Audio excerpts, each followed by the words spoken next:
जय हिंद दोस्तों, स्वागत है आपका इस वीडियो में। आज की वीडियो के माध्यम से हम पढ़ेंगे उत्तर प्रदेश सामान्य ज्ञान यानी यूपी जीके। यदि आप किसी भी प्रतियोगी परीक्षा की तैयारी कर रहे हैं तो ये क्लास आपके लिए बहुत ही महत्वपूर्ण होने वाली है।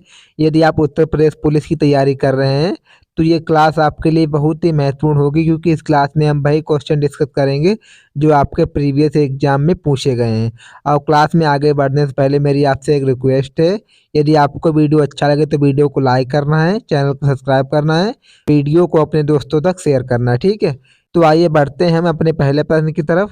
प्रदेश को पूरब में किस नाम से जाना जाता था? जो उत्तर प्रदेश है, उत्तर प्रदेश को पूरब में किस नाम से जाना जाता था? तो आपके ऑप्शन है यूनाइटेड प्रोविंस, आर्य प्रदेश, अवध प्रांत या उत्तरी प्रांत। तो इसका सही उत्तर हो जाएगा उत्तर प्रदेश को पूरब में हम यूनाइटेड प्रोविंस के नाम से जानते थे। आपको याद रखना है, ठीक है। हमारा अगला प्रश्न है, उत्तर प्रदेश में नागों का प्रधान केंद्र कौन सा था? तो आपके ऑप्शन है सारनाथ, कौशाम्बी, तक्षशिला, मथुरा। तो इसका सही उत्तर हो जाएगा उत्तर प्रदेश में नागों का प्रधान केंद्र था मथुरा। आपको याद रखना है, ठीक है। हमारा अगला प्रश्न है, उत्तर प्रदेश राज्य एक्ट पर गवर्नर जनरल द्वारा कब हस्ताक्षर किए गए थे? तो आपके ऑप्शन है 7 दिसंबर 1947 को, 10 मार्च 1948 को, 7 जनवरी 1947 को या 19 दिसंबर 1948 को। तो इसका सही उत्तर हो जाएगा 7 दिसंबर 1947 को राज्य एक्ट पर गवर्नर जनरल द्वारा हस्ताक्षर किए गए थे। आपको याद रखना, ठीक है। हमारा अगला प्रश्न है, उत्तर प्रदेश पंचायत राज संशोधन अधिनियम कब पारित किया गया? तो आपके ऑप्शन है 1992 में, 1994 में, 1995 में, 1996 में। तो इसका सही उत्तर हो जाएगा 1994 में उत्तर प्रदेश पंचायत राज संशोधन अधिनियम पारित किया गया। आपको याद रखना, ठीक है। हमारा अगला प्रश्न है, उत्तर प्रदेश में मुख्यमंत्री पद पर सबसे अधिक समय तक रहने वाले व्यक्ति का नाम बताइए। तो आपके ऑप्शन है गोविंद बल्लभ पंत, श्री नारायण दत्त तिवारी, चौधरी चरण सिंह, हेमवती नंदन बहुगुणा। तो इसका सही उत्तर हो जाएगा गोविंद बल्लभ पंत जो थे उत्तर प्रदेश में मुख्यमंत्री के पद पर सबसे अधिक दिनों तक रहे थे। आपको याद रखना, ठीक है। अगला प्रश्न है, उत्तर प्रदेश में सबसे अल्प समय तक कौन मुख्यमंत्री के पद पर रहा है? तो आपके ऑप्शन है हेमवती नंदन बहुगुणा, गोविंद बल्लभ पंत, त्रिभुवन नारायण सिंह या इनमें से कोई नहीं। तो इसका सही उत्तर हो जाएगा त्रिभुवन नारायण सिंह जो थे वो सबसे कम यानी कि जो अल्प समय तक रहे थे। आपको याद रखना, ठीक है। हमारा अगला प्रश्न है, उत्तर प्रदेश मुख्यमंत्री की नियुक्ति कौन करता है? तो आपके ऑप्शन है प्रधानमंत्री, संसद, मुख्य न्यायाधीश, राज्यपाल। तो इसका सही उत्तर हो जाएगा राज्यपाल है। जो राज्यपाल है वो उत्तर प्रदेश के मुख्यमंत्री की नियुक्ति करता है। आपको याद रखना है, ठीक है। अगला प्रश्न है, उत्तर प्रदेश में राज्यपाल की नियुक्ति कौन करता है? तो आपके ऑप्शन है प्रधानमंत्री, गृह मंत्री, मुख्यमंत्री, राष्ट्रपति। तो याद रखना उत्तर प्रदेश में जो आपके राज्यपाल है इसकी नियुक्ति राष्ट्रपति करता है। आपको याद रखना, ठीक है। अगला प्रश्न है, उत्तर प्रदेश में विधानसभा को भंग करने का अधिकार किसे है? यानी उत्तर प्रदेश जो है, उत्तर प्रदेश में विधानसभा को भंग करने का अधिकार किसको है? तो आपके ऑप्शन है राज्यपाल को, राष्ट्रपति को, मुख्यमंत्री को या किसी को नहीं। तो इसका सही उत्तर हो जाएगा उत्तर प्रदेश में विधानसभा को भंग करने का जो अधिकार है वो राज्यपाल को है। आपको याद रखना, ठीक है। अगला प्रश्न है, अशोक द्वारा निर्मित भारत का राज चिन्ह सिंह स्तंभ उत्तर प्रदेश में कहाँ है? ये जो आपका अशोक द्वारा निर्मित भारत का राज चिन्ह जो अशोक स्तंभ है वो कहाँ पर स्थित है? तो आपके ऑप्शन है इलाहाबाद में, मथुरा में, अलीगढ़ में या सारनाथ में। तो इसका सही उत्तर हो जाएगा जो आपका सिंह स्तंभ है वो सारनाथ में स्थित है। आपको याद रखना, ठीक है। अगला प्रश्न है, गुप्त काल में उत्तर प्रदेश के कौन से नगर व्यवसाय, शिक्षा व कला के प्रमुख केंद्र थे? यानी आपको बताएं जो गुप्त काल था, गुप्त काल में उत्तर प्रदेश के कौन से नगर व्यवसाय, शिक्षा व कला के प्रमुख केंद्र थे? तो आपके ऑप्शन है मथुरा, कौशाम्बी, प्रयाग या सभी। तो इसका सही उत्तर हो जाएगा जो आपके मथुरा, कौशाम्बी और प्रयाग थे, तीनों थे व्यवसाय, शिक्षा, कला के प्रमुख केंद्र थे। आपको याद रखना, ठीक है।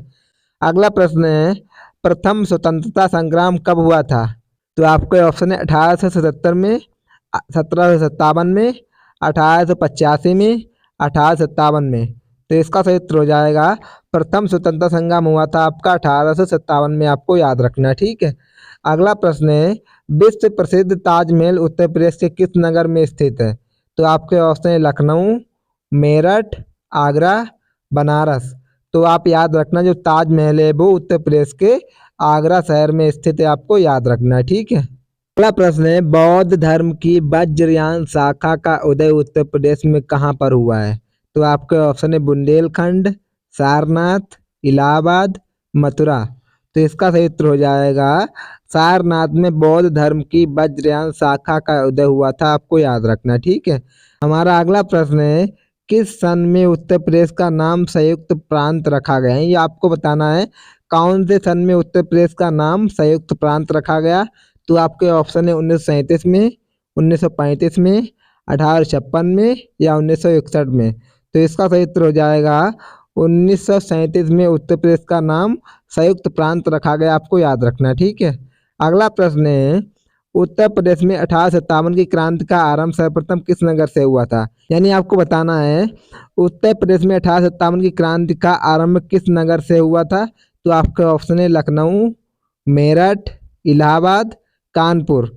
तो आप याद रखना मेरठ से 1857 की क्रांति का आरंभ हुआ था, आपको याद रखना है, ठीक है। हमारा अगला प्रश्न है, उत्तर प्रदेश के किसान आंदोलन का नेतृत्व किस नेता ने किया था? यानी आपको बताएं उत्तर प्रदेश में जब किसान आंदोलन हुआ था तो इसका नेतृत्व किसने किया था? तो आपके ऑप्शन है महात्मा गांधी ने, चौधरी चरण सिंह ने, सरदार वल्लभ भाई पटेल ने या पंडित जवाहरलाल नेहरू ने। तो इसका सही उत्तर हो जाएगा पंडित जवाहरलाल नेहरू ने किसान आंदोलन का नेतृत्व किया था, आपको याद रखना, ठीक है। हमारा अगला प्रश्न है, उत्तर प्रदेश में काकोरी षड्यंत्र कांड कब हुआ? तो आपके ऑप्शन है 9 जुलाई 1925 को, 16 फरवरी 1925 को, 15 अगस्त 1925 को, 9 अगस्त 1925 को। तो याद रखना उत्तर प्रदेश में जो आपका काकोरी षड्यंत्र हुआ था वो 9 अगस्त 1925 को हुआ था, आपको याद रखना, ठीक है। अगला प्रश्न है, उत्तर प्रदेश में चंदावर का प्रसिद्ध युद्ध कब हुआ था? जो उत्तर प्रदेश है उत्तर प्रदेश में चंदावर का प्रथम युद्ध कब हुआ था? तो आपके ऑप्शन है 1194 में, 1205 में, 1188 में या 1199 में। तो इसका सही उत्तर हो जाएगा 1194 में चंदावर का प्रसिद्ध युद्ध हुआ था, आपको याद रखना, ठीक है। अगला प्रश्न है, उत्तर प्रदेश में खानवा का प्रसिद्ध युद्ध कब हुआ था? तो आपके ऑप्शन है 1529 में, 1554 में, 1527 में, 1524 में। तो इसका सही उत्तर हो जाएगा 1527 में खानवा का प्रसिद्ध युद्ध हुआ था उत्तर प्रदेश में, आपको याद रखना है। हमारा अगला प्रश्न है, उत्तर प्रदेश में आगरा नगर पर बाबर ने कब अधिकार किया? हमारे ऑप्शन है 1529 ईस्वी में, 1526 ईस्वी में, 1530 ईस्वी में, 1522 ईस्वी में। तो इसका सही उत्तर हो जाएगा 1526 ईस्वी में उत्तर प्रदेश के आगरा नगर पर पहली बार बाबर ने अधिकार किया था, आपको याद रखना है। अगला प्रश्न है, उत्तर प्रदेश में सामूगढ़ का प्रसिद्ध युद्ध कब हुआ था? तो आपके ऑप्शन है 1605 में, 1627 में, 1658 में, 1650 में। तो याद रखना उत्तर प्रदेश में सामूगढ़ का प्रसिद्ध युद्ध हुआ था ये हुआ था 1658 में, आपको याद रखना, ठीक है। अगला प्रश्न है, उत्तर प्रदेश में प्रसिद्ध बुलंद दरवाजा कहाँ स्थित है? तो आपको बताएं जो उत्तर प्रदेश में प्रसिद्ध जो बुलंद दरवाजा है वो कहाँ स्थित है? तो आपके ऑप्शन है फतेहपुर सीकरी, लखनऊ, जौनपुर, आगरा। तो आप याद रखना उत्तर प्रदेश में जो आपका बुलंद दरवाजा प्रसिद्ध है वो आपका फतेहपुर सीकरी में स्थित है, आपको याद रखना, ठीक है। अगला प्रश्न है, उत्तर प्रदेश में चौखंडी स्तूप कहाँ स्थित है? यानी आपको बताना उत्तर प्रदेश में चौखंडी स्तूप कहाँ स्थित है। आपके ऑप्शन है इलाहाबाद, गोरखपुर, कौशाम्बी, सारनाथ। तो आप याद रखना सारनाथ में उत्तर प्रदेश का चौखंडी स्तूप स्थित है, आपको याद रखना। अगला प्रश्न है, उत्तर प्रदेश में अयोध्या में स्थित शिलालेख किस काल का है? तो आपके ऑप्शन है मौर्य काल का, गुप्त काल का, शुंग काल का या कुषाण काल का। तो आप याद रखना उत्तर प्रदेश में जो अयोध्या में स्थित शिलालेख है वो शुंग काल का है, आपको याद रखना, ठीक है। अगला प्रश्न है, उत्तर प्रदेश में मुगल कालीन लाल किला कहाँ पर स्थित है? तो आपके ऑप्शन है कानपुर में, लखनऊ में, फतेहपुर सीकरी में, आगरा में। तो इसका सही उत्तर हो जाएगा आगरा में मुगल कालीन लाल किला स्थित है, आपको याद रखना, ठीक है। हमारा अगला प्रश्न है, उत्तर प्रदेश के मथुरा नगर में किस शासक का स्तंभ लेख स्थित है? यानी आपको बताना उत्तर प्रदेश के मथुरा नगर में किस शासक का स्तंभ लेख स्थित है। तो आपके ऑप्शन है कनिष्क, समुद्रगुप्त मौर्य का, अशोक का या बिंदुसार का। तो आप याद रखना अशोक का जो आपका स्तंभ लेख है वो स्थित है मथुरा में, आपको याद रखना है, ठीक है। हमारा अगला प्रश्न है उत्तर प्रदेश में अकबर की रानी जोधाबाई का महल कहाँ स्थित है। यानी उत्तर प्रदेश में जो अकबर की रानी जोधाबाई है इनका महल कहाँ स्थित। तो आपके ऑप्शन है फतेहपुर सीकरी में, फिरोजाबाद में, आगरा में, अकबराबाद में। तो इसका सही उत्तर हो जाएगा फतेहपुर सीकरी में अकबर की रानी जोधाबाई का महल स्थित है, आपको याद रखना, ठीक है। अगला प्रश्न है उत्तर प्रदेश में निम्नलिखित में से किस नगर में दिया सलाई बनाने का कारखाना नहीं है। तो आपके ऑप्शन है बरेली में, इलाहाबाद में, आगरा में, सहारनपुर में। तो आप याद रखना जो आपके आगरा में है दिया सलाई बनाने का कारखाना नहीं स्थित है, आपको याद रखना, ठीक है। अगला प्रश्न है उत्तर प्रदेश के किस जिले में त्रिवेणी स्ट्रक्चरल लिमिटेड कारखाना स्थित है। यानी आपको बताना उत्तर प्रदेश में किस जिले में त्रिवेणी स्ट्रक्चरल लिमिटेड कारखाना स्थित है। तो आपके ऑप्शन है मेरठ में, रामपुर में, कानपुर में, इलाहाबाद में। तो इसका सही उत्तर हो जाएगा इलाहाबाद में स्ट्रक्चरल लिमिटेड कारखाना स्थित है, आपको याद रखना, ठीक है। हमारा अगला प्रश्न है उत्तर प्रदेश में सीमेंट के कारखाने कहाँ पर स्थित हैं। तो आपके ऑप्शन है नोएडा व साहिबाबाद, बरेली व रामपुर, मंसूरपुर व नवाबगंज, चुर्क व डल्ला। तो इसका सही उत्तर हो जाएगा चुर्क व डल्ला में सीमेंट के कारखाने स्थित हैं, आपको याद रखना, ठीक है। उत्तर प्रदेश का सूक्ष्म यंत्र बनाने का प्रमुख औद्योगिकी केंद्र कौन सा है। यानी आपको बताएं जो उत्तर प्रदेश में सबसे सूक्ष्म यंत्र बनाने का औद्योगिकी जो केंद्र है वो कहाँ स्थित है। तो आपके ऑप्शन है लखनऊ में, हाथरस में, कानपुर में, गाजियाबाद में। तो इसका सही उत्तर हो जाएगा लखनऊ में सूक्ष्म यंत्र बनाने का प्रमुख केंद्र है, आपको याद रखना, ठीक है। अगला प्रश्न है उत्तर प्रदेश कितने संभागों में विभक्त है। तो आपके ऑप्शन है 12, 15, 13, 18। तो इसका सही उत्तर हो जाएगा जो उत्तर प्रदेश है वो 18 विभागों में विभक्त है, आपको याद रखना, ठीक है। हमारा अगला प्रश्न है उत्तर प्रदेश की मंत्रिपरिषद किसके प्रति उत्तरदायी होती है।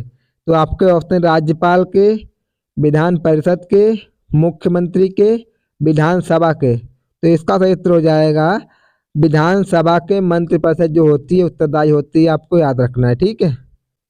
हमारा अगला प्रश्न है पूरे उत्तर प्रदेश को कुल कितने निर्वाचन क्षेत्रों में अलग किया जाता है। तो आपके ऑप्शन है 405, 450, 480 या 404। तो याद रखना 404 जो है उत्तर प्रदेश में निर्वाचन क्षेत्र है, आपको याद रखना, ठीक है।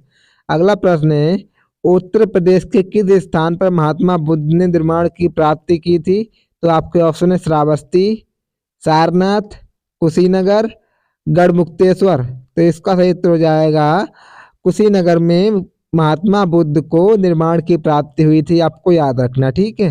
हमारा अगला प्रश्न है प्रसिद्ध दशावतार मंदिर उत्तर प्रदेश में कहाँ पर स्थित है। यानी आपको बताएं जो आपका प्रसिद्ध दशावतार मंदिर है वो उत्तर प्रदेश में कहाँ पर स्थित है। तो आपके ऑप्शन है देवगढ़ में, कुशीनगर में, वाराणसी में, सोरो में। तो इसका सही उत्तर हो जाएगा देवगढ़ में दशावतार मंदिर स्थित है, आपको याद रखना, ठीक। अगला प्रश्न है उत्तर प्रदेश के प्रसिद्ध संगीतज्ञ स्वामी हरदास किस मुगल शासक के समकालीन थे। यानी आपको बताएं जो उत्तर प्रदेश के प्रसिद्ध जो संगीतज्ञ थे स्वामी हरदास वो किस मुगल शासक के समकालीन थे। तो आपके ऑप्शन है अकबर, औरंगजेब, शाहजहां, बाबर। तो इसका सही उत्तर हो जाएगा वो अकबर के समकालीन थे, आपको याद रखना, ठीक है। हमारा अगला प्रश्न है उत्तर प्रदेश में सर्वाधिक प्रचलित लोक नृत्य जो है वो कौन सा है। तो आपके ऑप्शन है छपेली, नौटंकी, कर्मा, चौनफुल। यह जो आपका नौटंकी है, नौटंकी उत्तर प्रदेश का सबसे प्रचलित लोक नृत्य है, आपको याद रखना, ठीक है। अगला प्रश्न है उत्तर प्रदेश का कौन सा लोक नृत्य गुजरात के डांडिया नृत्य जैसा है। यानी आपको बताना है उत्तर प्रदेश का कौन सा लोक नृत्य है जो कि गुजरात के डांडिया नृत्य जैसा है। तो आपके ऑप्शन है जागर नृत्य, घर करही नाच, सयाना नृत्य या पाई डंडा। तो इसका सही उत्तर हो जाएगा पाई डंडा जो है वो डांडिया के नृत्य जैसा है, आपको याद रखना। ठीक है। हमारा अगला प्रश्न है उत्तर प्रदेश का छोलिया नृत्य गति किस जाति में प्रसिद्ध है। तो आपके ऑप्शन है पासी में, धोबी में, कहार में या राजपूत में। तो इसका सही उत्तर हो जाएगा राजपूत में जो आपका छोलिया नृत्य गति है वो प्रसिद्ध है, आपको याद रखना। हमारा अगला प्रश्न है उत्तर प्रदेश की वर्तमान राजधानी कौन सा नगर है। तो आपके ऑप्शन है आगरा, कानपुर, लखनऊ, इलाहाबाद। तो इसका सही उत्तर हो जाएगा जो लखनऊ है वर्तमान में उत्तर प्रदेश की राजधानी है, आपको याद रखना। ठीक है। हमारा अगला प्रश्न है 1905 के बनारस अधिवेशन की अध्यक्षता कहाँ हुई थी। तो आपके ऑप्शन है रायबरेली में, इलाहाबाद में, बनारस में, लखनऊ में। तो इसका सही उत्तर हो जाएगा बनारस में अध्यक्षता हुई थी, आपको याद रखना। ठीक है। हमारा अगला प्रश्न है औरंगजेब ने अपने भाई शुजा को प्रदेश के किस नगर के निकट पराजित किया था। तो आपके ऑप्शन है जौनपुर में, इलाहाबाद में, आगरा में, बनारस में। तो इसका सही उत्तर हो जाएगा इलाहाबाद में। इलाहाबाद में औरंगजेब ने अपने भाई शुजा को पराजित किया था, आपको याद रखना। ठीक। हमारा अगला प्रश्न है उत्तर प्रदेश का वर्तमान नाम कब पड़ा। तो आपके ऑप्शन है 26 जनवरी 1950 को, 12 जनवरी 1950 को, 14 फरवरी 1950 को, 16 फरवरी 1950 को। तो याद रखना उत्तर प्रदेश का जो वर्तमान नाम है वो 12 जनवरी 1950 को पड़ा, आपको याद रखना। ठीक है। अगला प्रश्न है उत्तर प्रदेश में तांबा किस जिले में पाया जाता है। तो आपके ऑप्शन है मिर्जापुर में, बांदा में, हमीरपुर में या ललितपुर में। तो याद रखना उत्तर प्रदेश में जो तांबा है वो ललितपुर में पाया जाता है, आपको